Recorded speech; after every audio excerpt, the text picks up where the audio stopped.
All right, hello and welcome to Swing It and Ding It, an iHeartMedia podcast.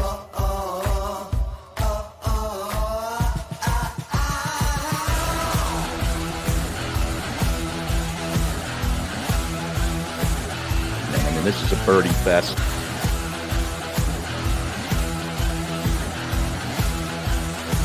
It's a Philly show, baby. Philly Let's go. All right, welcome in to Swing It and Ding It. And John Daly has arrived at Hooters, which could only mean one thing, Harry Mays. What the is that? Masters has arrived. Oh yeah, it's officially here. It's official. Yeah, it's like the groundhog. There's certain indicators, and that's what that means. Is he playing guitar yet outside of his motorhome in the parking? I think he's easing into the week, it appears. Okay. Sign some autographs. But big week, so we bring on a very knowledgeable person in the game. Our most frequent, I would say, return guest, the great Ryan Ballengee, Golf News Net. Ryan, welcome back, man. That's an honor. I appreciate that. I like to be a returning champion. That's good. Absolutely. This has got to be like number 4 or 5, probably. I would think, so. Right? I think that's somewhere in that range. Yeah. Yeah, Absolutely. and I think it's a lot of times when there's a major and we need some good knowledge, some good insights. This is where we go. We have to go. But Ryan, let's start things off with you. We know what the big topic is, but we'd like to get an update on Golf News Net and see where things are going. You're always working on new and cool things, so give us a bit of an update.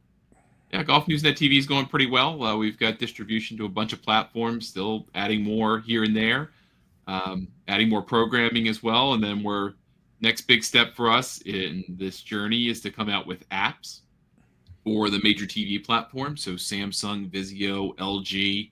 We have them already for Roku and Amazon Fire, but we're going to improve those even already beyond what we've done. And we're going to kind of transform those apps from the Golf News Net app to something called the Watch Golf app, which will be a platform for streaming for all golf content. So one thing we've kind of realized in this journey is that we have lots of great partners, but by having partners, they're kind of promoting their competitor. I mean, for as much as I love our partners, we are also their competitor.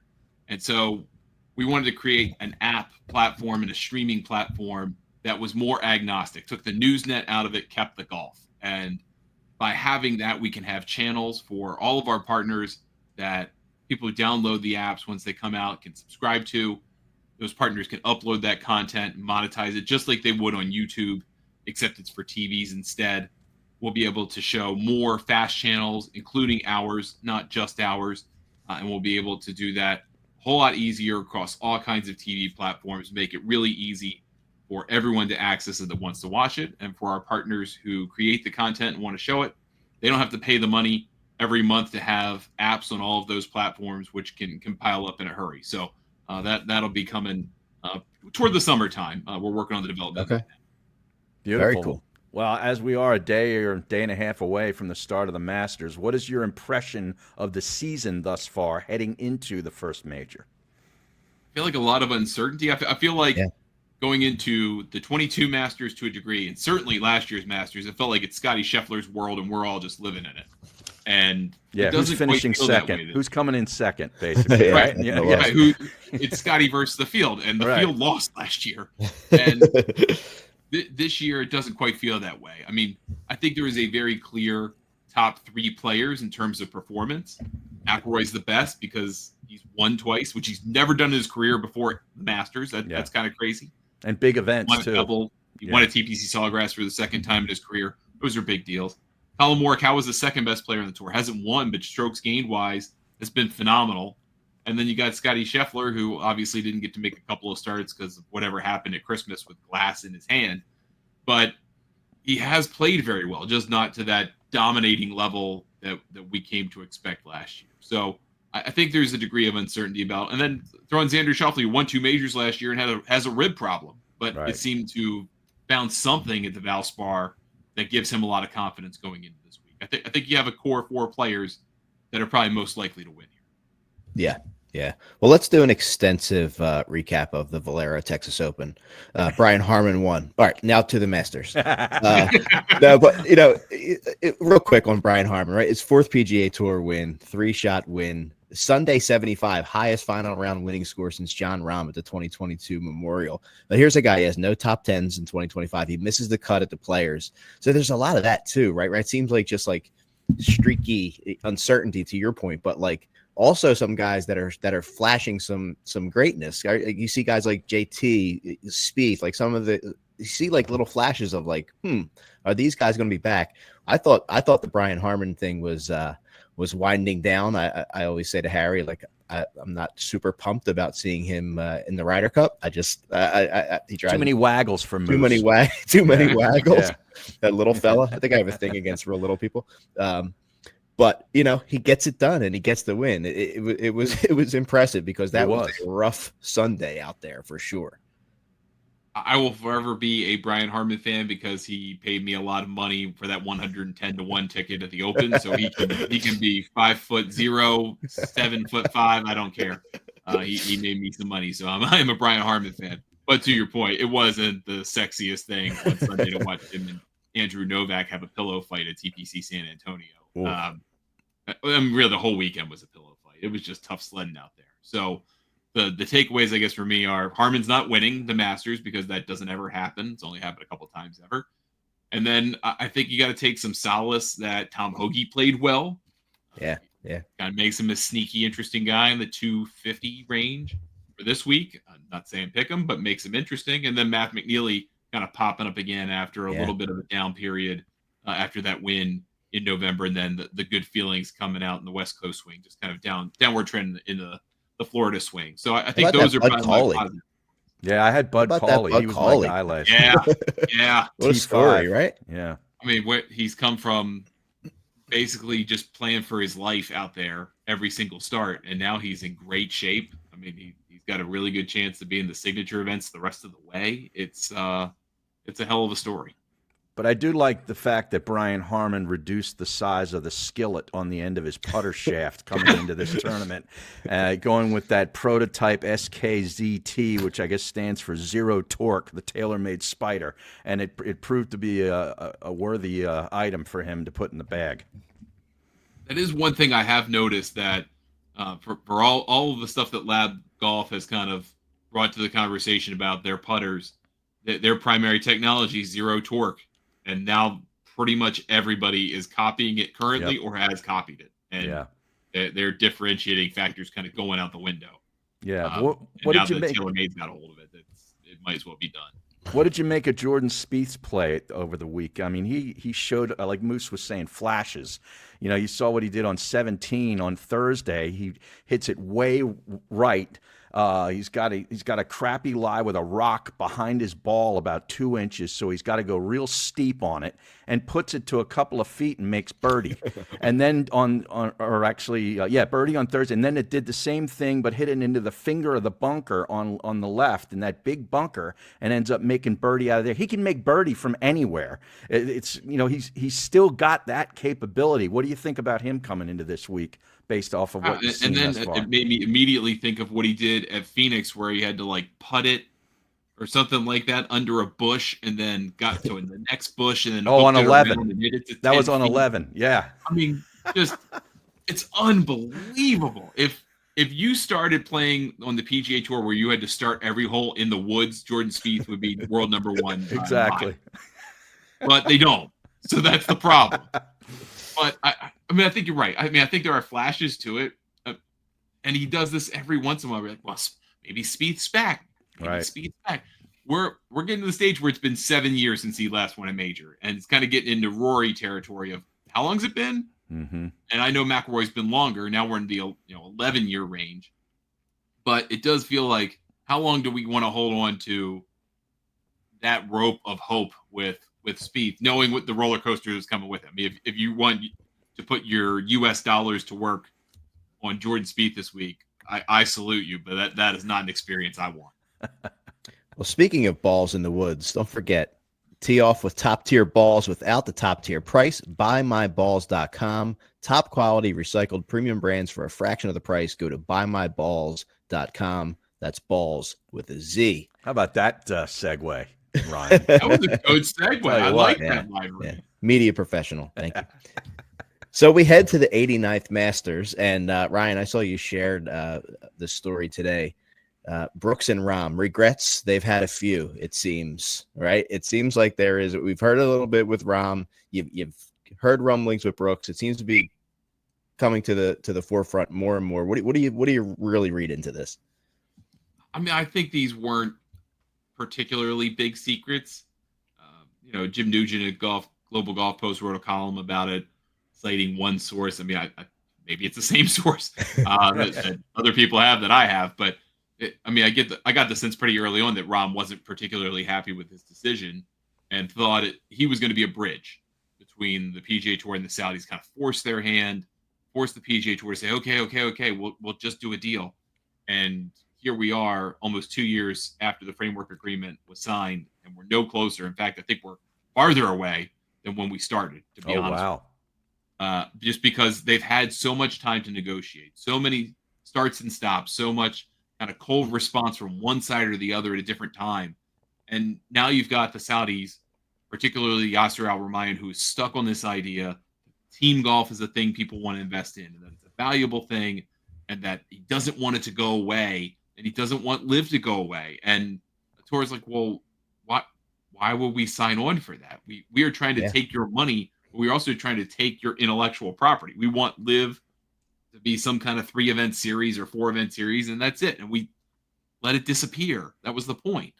And then they threw him a kind of piddly valuation of Live at $500 million, and he turned in disgust. I get it. Spent $4 or $5 billion. You've got really nothing to show for it. You want a little bit more fluff in the valuation. So then you've got Brooks, who I don't think Brooks is happy really anywhere except in the majors, and maybe then only when he gets a trophy. So that doesn't surprise me. He's not a big fan of Live. I mean, he's also their winningest champion. He's won 5 of them. So for a guy who doesn't like regular season events, it doesn't seem to be enjoying himself. He's sure making the best of it by making a ton of money. Yeah, when you look at the Live guys, and I've talked about this with Moose and Danielle, over the past year and a half or whatever, however long it's been, since we started thinking about a merger. There's only about 6 or 7 guys that I really care about on that entire tour that I think maybe the PGA Tour would sit there and say, I would like to have this guy back. I think there's only about most of them are playing. Most of them are playing this weekend. Yeah, because they've won a Masters. But and Neiman got a special invitation or a special invite. He'd be one of them. And then the usual suspects. I mean, the rest of the tour, is it's like Corn Ferry. Yeah. No disrespect to Corn Ferry, but. You know what I mean? I don't think the PGA Tour is holding out. I would argue there are a bunch of players on the Corn Ferry Tour that are better than a bunch of Live players. Yeah. And at least they're younger and have better prospects for the future. I mean, some of their quote unquote farm system is just bad. It's not competitive. I've long said Live is a 10-person tour, and maybe that's even kind of generous. Mm-hmm. I think you're right that number of like 6, 7, 8 guys that you would want back, and it's Rahm, it's Neiman, it's Brooks, DeChambeau, Hatton for sure. Yeah, Cam Smith, right? DJ, Sergio, DJ, and we're done. Only because he's cool. Yeah, his game is he's fun to watch. Nowhere right now. But does anybody care about golf either? So right, yeah. So you want that guy back on the PGA Tour if he's kind of phoning it in? Right. I don't know. Is Taylor Gooch even on the Live Tour anymore? Remember when he thought he was a big-time player? Yes, he will not be playing this weekend. I think it was the Live Miami event. I was like, well, wonder whatever happened to Taylor Gooch, and he was like T25. Like, where I thought he would be this entire time. All right, that's fine. And the Anthony Kim story. I mean, the story was so much better when he wasn't. The mystique of him was so much better of him being back, right? It was great for a couple weeks, and now it's just like, it would have been a great story. Really would have been. Yeah. Well, let's stick with that for a minute. Like, give me your, there's 12 guys from Live. Give me maybe your top 3 finishers out of those guys. Each of you. We'll start with Ryan, then we'll go to Harry. Who do you think is going to be the top 3 finishers from the Live Tour? I'm going to throw out a surprise and say Patrick Reed. He's got a great history at Augusta National, and as much as I hate to say that, he also showed up at Live Miami last weekend. putted his mind out. Putted very, very well. Kind of struggled a little bit on some other facets of the game, but that's how he plays well. That's what he does best. So I think he's going to be in the equation. Kind of think Sergio is going to be in the equation. Wow, man. Won twice Got on some Live. deep cuts. Yeah, we're going for it. Hey, the Fireballs are killing it on Live this. They are. this They're winning season. the team stuff left and right. Sergio's won twice on Live in the last year. I think he's reinvigorated because he can try to qualify for the Ryder Cup again. He's a DP World Tour member again. So I think he's interested in one last hurrah of making a Ryder Cup team. As long as he wears those bright red pants and that yellow shirt on Sunday. Yeah, we need full Fireball regalia. It really loves it. It's really jarring for your eyes, but he loves it. And then I think John Rahm's got to be in that equation too, right? He hasn't finished worse than 9th in a Live event this year. I think T10, top 10s are really the only thing that matters on Live. So he's played consistently. He's won the tournament, likes the course. Yeah, I could say Brooks. He's done everything but win at Augusta National.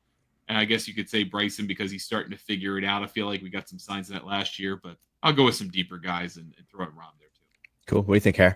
Yeah, I agree with you on Reed. In fact, he's my alternate in the one and done pool this week.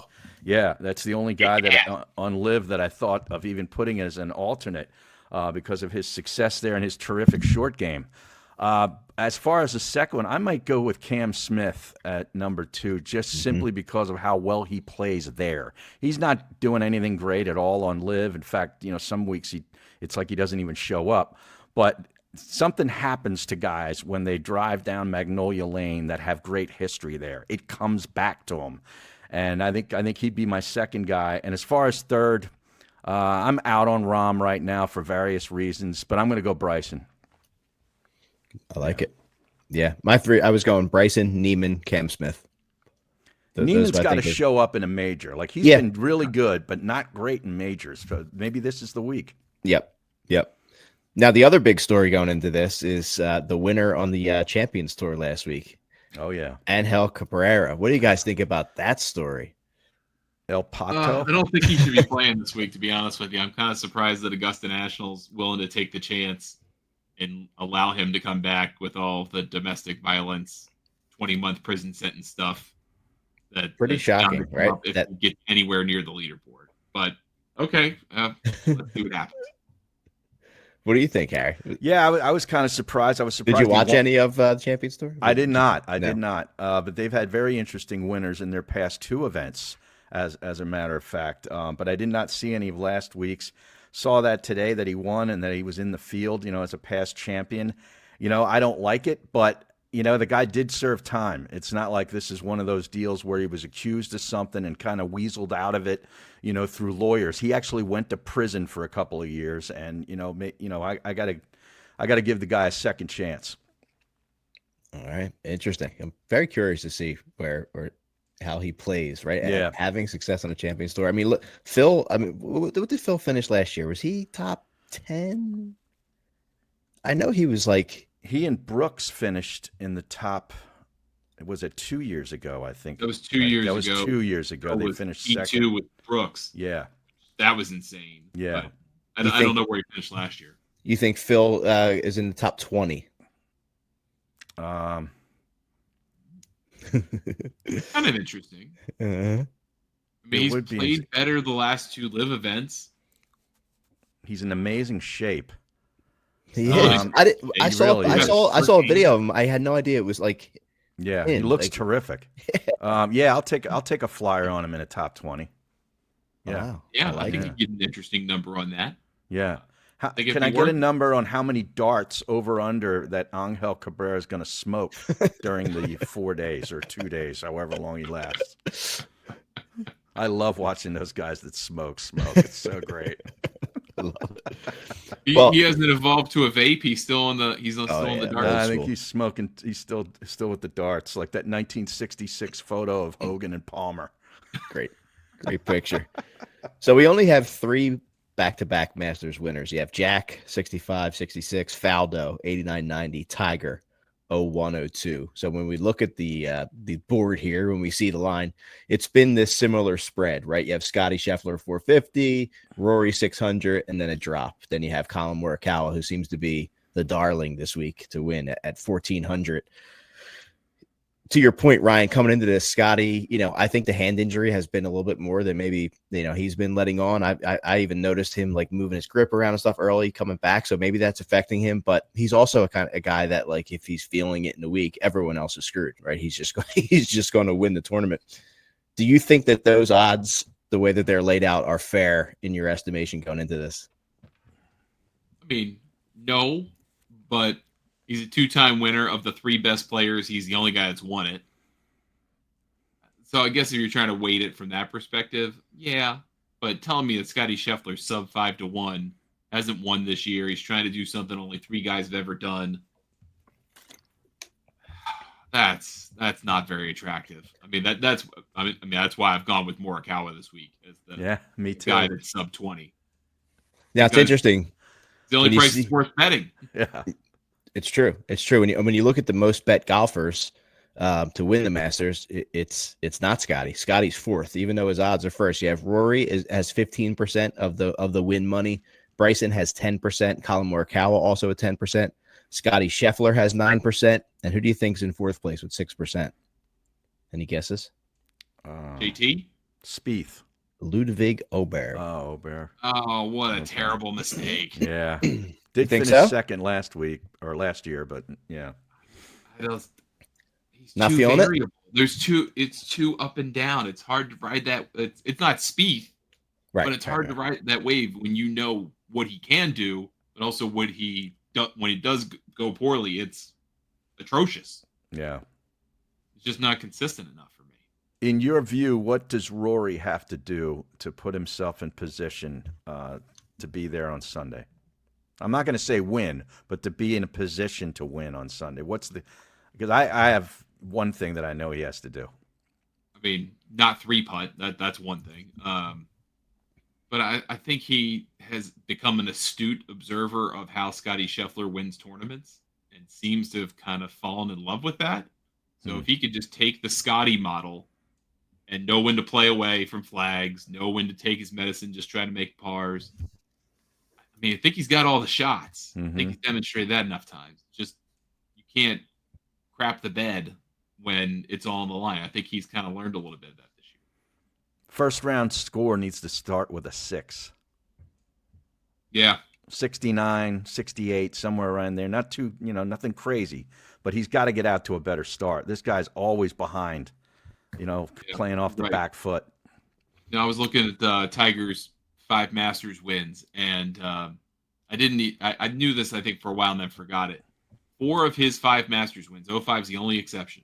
He shot exactly 70 in the first round in 4 of the 5. Wow.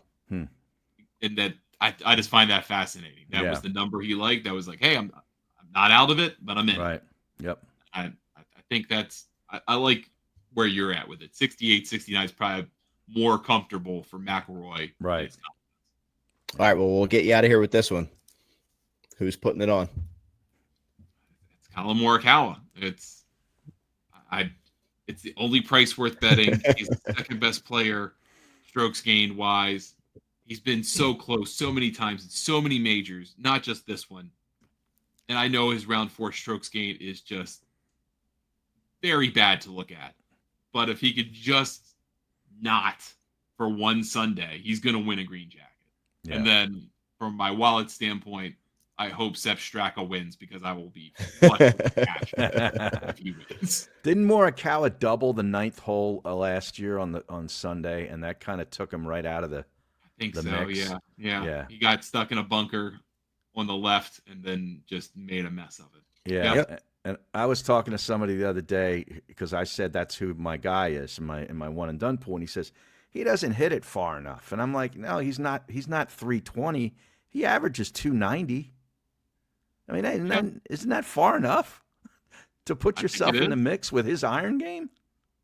I mean, he second best on the tour in strokes gained, so something's going right for a guy that's hitting at 290. And he hits a 290 and it's straight. That's the thing. Like his accuracy is insane off the tee, with that not, 1 not, yard fade. not familiar with this straight stuff, but if you say so. How about there's one name out there that there's a name out there that I'm just not hearing, and it's surprising to me because when he is on, you're in trouble, and that's Hideki. Not seeing much love for Hideki, right? And that's another guy that like he's down the board a bit, isn't he? He is, yeah. He's sitting at 3,000. He's right with Cantlay and Neiman, right around Brooks Koepka. I mean, he's up there. He's just Xander's ahead of him, JT's ahead of him. Interesting. Since January, it just hasn't been the same. Yeah, And I think that's probably why. And I'll throw, since we're here, I'll throw another guy. I'm kind of into Corey Connors this week. Really? I like that. They grade the players. He loves playing here. Again, the putting's the problem. Yeah. But anything can happen in 4 days.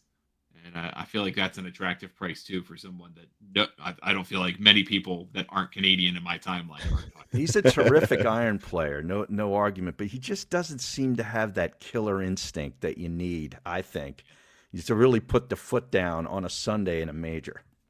Yeah. I feel like that it only happens if he either does some kind of incredible 65-65 to open, or everyone goes and vomits all over themselves that he's the last Which guy. can happen. Which happened. It's happened before, and it'll happen again. Oh yeah. Now, will you be coming up to the Truist Championship by any chance? Yes, I will. Awesome. I'm very excited about it to be up in Philly this year. I think we were going to be broadcasting live on Friday from the Truist. So if you were going to be there on Friday, let's coordinate and have you stop by. All right, well then let's do it. We'll have a happy hour. I have one of these for you, Philly Golf Swing It and Ding It hat, ready to rock. And it looks like we're going to be out there on Friday. We're just finalizing everything now, so that'd be awesome. Beautiful. All right, well I'll trade some Golf News Net merch, and we'll have an even swap. Let's do it. I love it. All right, Ryan Ballengee. Make sure you are always following, reading Golf News Net, Golf News Net TV. Check it out, and we always appreciate you coming on, man. We'll talk soon. Thanks, guys. Appreciate it. Thanks, Ryan. All right, let's take a quick break. We will be right back. All right, welcome back to Swing It and Ding It. Always great to catch up with our boy Ryan Ballengee. Yeah, he's got a lot going on, man. Yeah, always something happening with him. Yeah, he's going for it. So Harry, let's kick it off with the course, of course, the one that everybody knows. But there were some issues with some storms. You hear the guys talking about different tree situations, a little bit of a different look. So I'm curious to hear this one from you this week. Yeah, the trees on 10. Apparently, it makes the trying to hook that drive down off the 10th tee a little bit easier.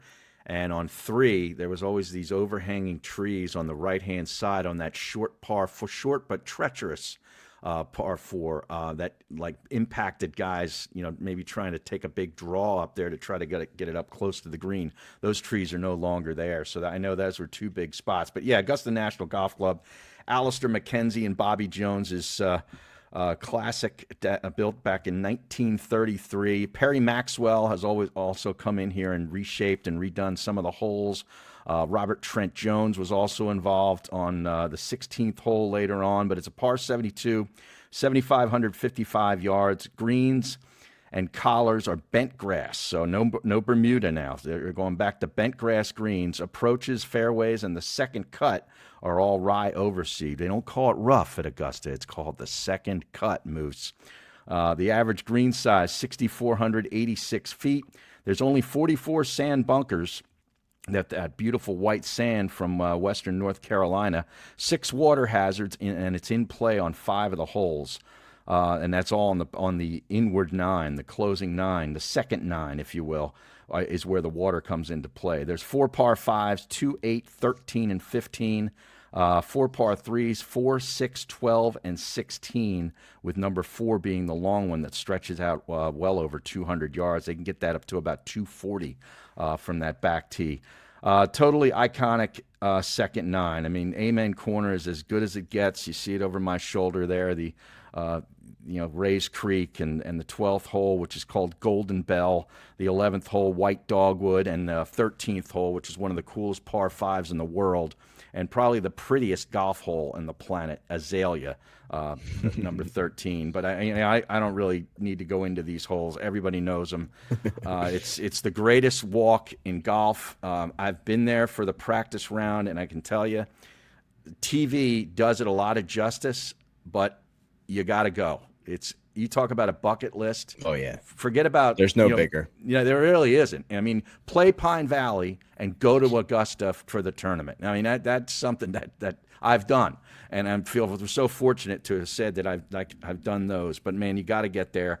I know the tickets aren't easy to get. You get in the lottery, which I think starts June 1st.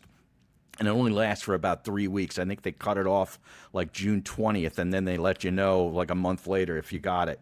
And I've been told, each and every time, sorry, give it another try next year. But, they have the Augusta National Women's Open, which also sells tickets. So if you just wanted to get on the ground somehow, try to get in for that the week before.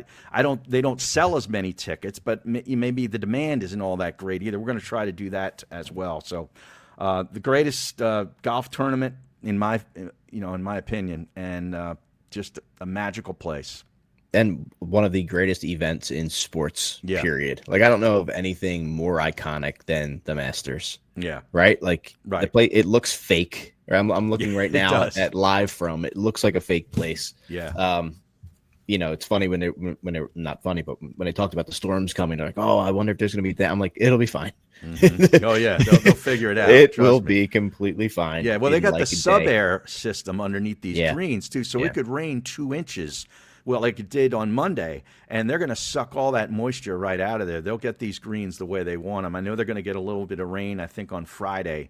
There's 55-60% chance of rain. They'll get some on Friday, but they'll suck it right out of there and make those things, firm and fast for Saturday and Sunday for sure. But, check out the Penn Club on 2nd. I was over there today hitting wedges for a little over an hour, and I still think they have the 4-month memberships. And don't forget about summer, too, because it gets really hot. And if you don't want to, you got to practice in the summertime. You don't want to go out there and sweat your balls off, right? You use the sunscreen. It's running in your eyes. You just go to the Penn Club and hit balls for 2 hours in the air conditioning, and there you go. So check them out at pc2conchi.com. I love it. Now, we are going to see the line. Let me just say this. We're going to have a major announcement next week having to do with See the Line. Just more to come on that. But, let's take a look. We talked about the board. We talked about it was kind of Scotty versus the board. Now it's Scotty and Rory versus the board. I know a lot of people that were doing like the pools where you kind of pick your tiers that were looking into doing like either or. Like you could take Scotty or Rory, and then it was another tier just because like that's where all the money is on those two guys. But a couple guys that jump out to me. We talked about a little bit with Ryan. I know you guys are all over Colin Morikawa. Yeah. I like Cantlay. There's a couple guys right in that middle, that 3,300 number. You got Cantlay, you have Lowry at 3,300, and Neiman. I like Neiman. He's a little shorter at 2,800. And then a couple guys in top 10 territory for good money. You have Cam Smith for plus 375 in a top 10. Spieth, 350 in a top 10. And how about Lucas Glover in a top 10 for 1,200? Wow. Yeah, it was working really hard with Jason Bale. Jason Bale this week. I heard him on his radio show detailing exactly what they went through, and it's pretty extensive. He's playing good golf. He's feeling pretty good about his game coming in there, so that'd be a nice play. Yeah, what are you liking? What are you liking on the board? Obviously, I got Morikawa. I just he's just so good at everything, and he's had so many runner-ups. I just think he's due. I think he's going to eventually win one of these, and there's no time like the present. Scotty isn't at the tip-top form that we've seen. I know Rory's playing better than ever. Maybe at least win-wise. I don't know. I think. Chambly said strokes gained and stuff. He's had better years coming into Augusta without the amount of wins, but he's got 2 big wins, already on the board coming in here. But I just think Morikawa this is his time, so I'm taking him plus 1,800. Jordan Spieth in a top 10 at plus 240. Russell Henley, who's already got that big win for me at the Arnold Palmer. I'm going to go top 20 with him at plus 125. And Will Zalatoris also in a top 20 at plus 130. Just a terrific iron player. I think if his back holds up, I think he'll win one of these someday. In a matchup, I'm taking Patrick Reed minus 120 over Tony Finau. And if something happens to Morikawa between now and the start, Patrick Reed's my guy. Look at that. Yeah. Look at that. Some pretty interesting stuff coming out of the press conferences today. Our friend Chris Powers, I don't know if you saw that, kind of got Rory a little riled up with the question, asking about, again, speaking to the media, talked about Colin Morikawa, and he brought up other sports. And Rory said, with every other athlete, whether it be in the NBA, NFL, they're obligated to speak to you guys after a game. We're not. And he basically said, listen, if the PGA Tour wants to change it and make us mandatory to be available, we're not. We could leave, and that's kind of. But he did not seem to love that question. Of course not. He didn't do his normal. Yeah. Yeah. He always starts everything. Here's my watch. Yeah. See, we can make fun of Rory now. Danielle's not here to scold us. But I did see some of that stuff. It was pretty good. Scotty's got he's all stuffed up from allergies. He got really bad allergy attacks. Morikawa was asked about it again. He's still standing by, basically the way he responded. He's not backing down. These guys Hovland made digging in. Hovland made an Eminem 8 Mile reference at one point in the press conference.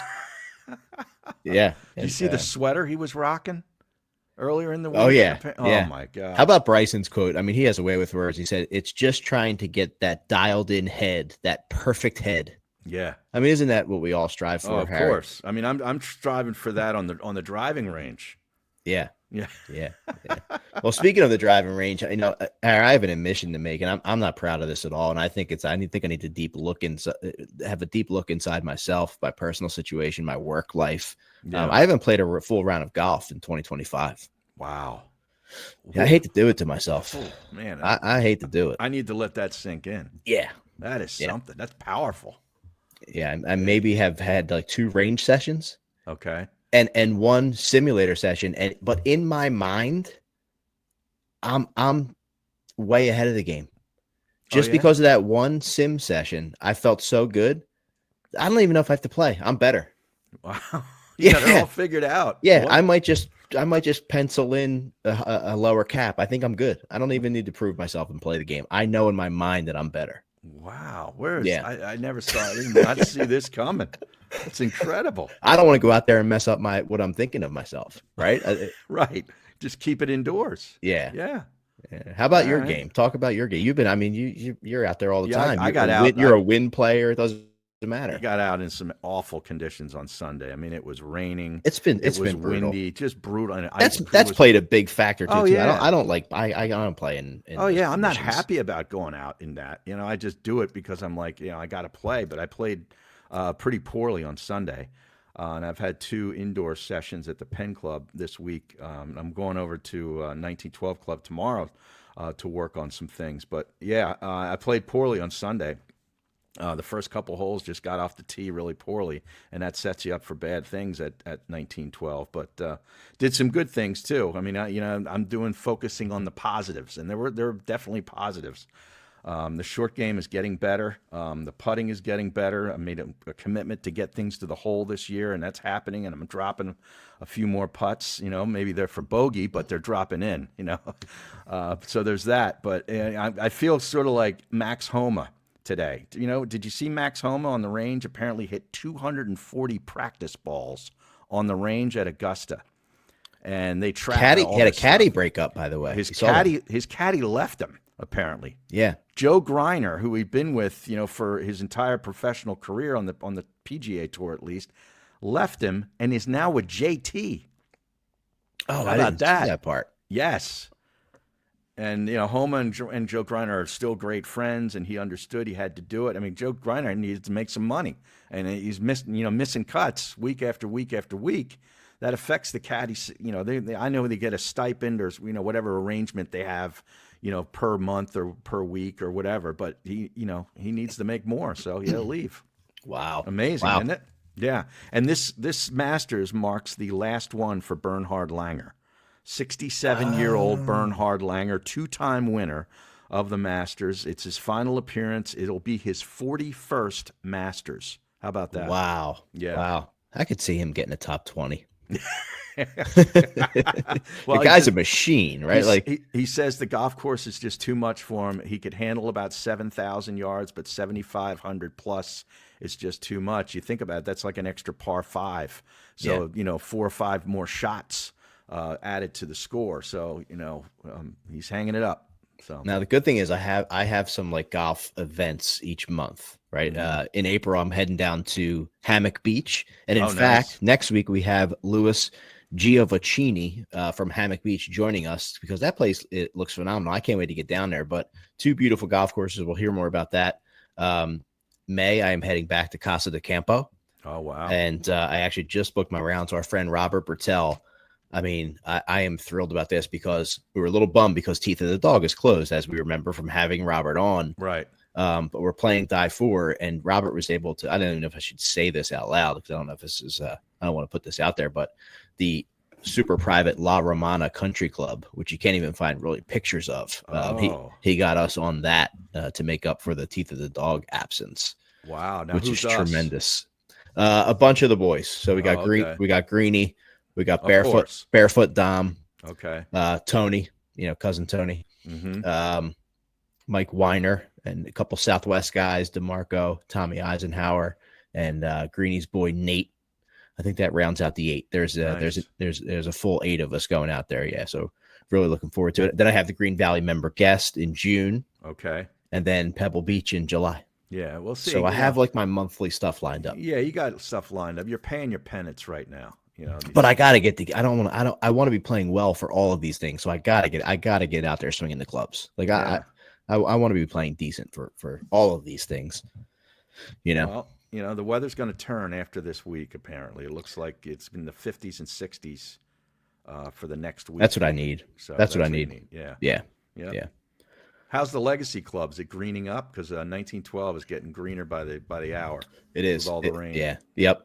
It's looking great. I can't wait to get out there and check it out. And then we'll starting to put the pieces together. Obviously, we pushed our open to October, so we have some time there. But maybe putting in another little event in between now and then. Oh too. Yeah. Thinking about something that we might do in between now and then. So more to come on that too. But a lot of great stuff going on. Yeah, looking forward to it.